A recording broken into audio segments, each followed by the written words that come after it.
चाहिँ हामी AutoCAD फाइललाई चाहिँ PPT मा कसरी लिने भन्ने कुरा सिक्छौं। त्यसको लागि सुरुमा एउटा फिगर भनौं अथवा अब्जेक्ट भनौं। एउटा यस्तो यस्तो यस्तो अनि यस्तो यस्तो यस्तो यस्तो अब्जेक्ट छ। यसलाई चाहिँ PPT मा लिनु पर्यो हैन।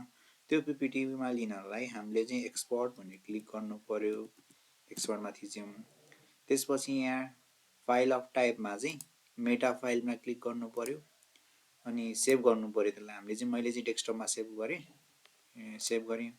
त्यसपछि यो अब्जेक्टलाई सिलेक्ट गर्नुपर्छ। सिलेक्ट गरौँ पुरै होल अब्जेक्टलाई। त्यसपछि इन्टर थिचौं अनि त्यसपछि सेभ भयो नि त। अब हामी पावर पोइन्ट ओपन गरौँ।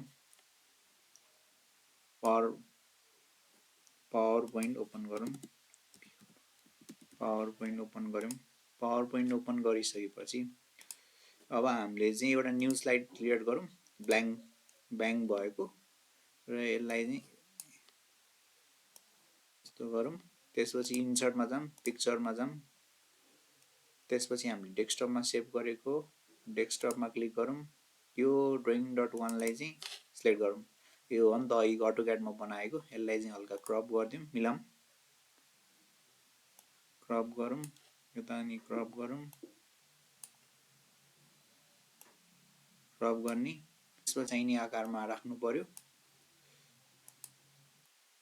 त्यस्तै गरेर यसलाई लेफ्ट क्लिक गरेर राइट क्लिक गरेर ग्रुप चाहिँ अनग्रुप गर्न पनि सक्छौं।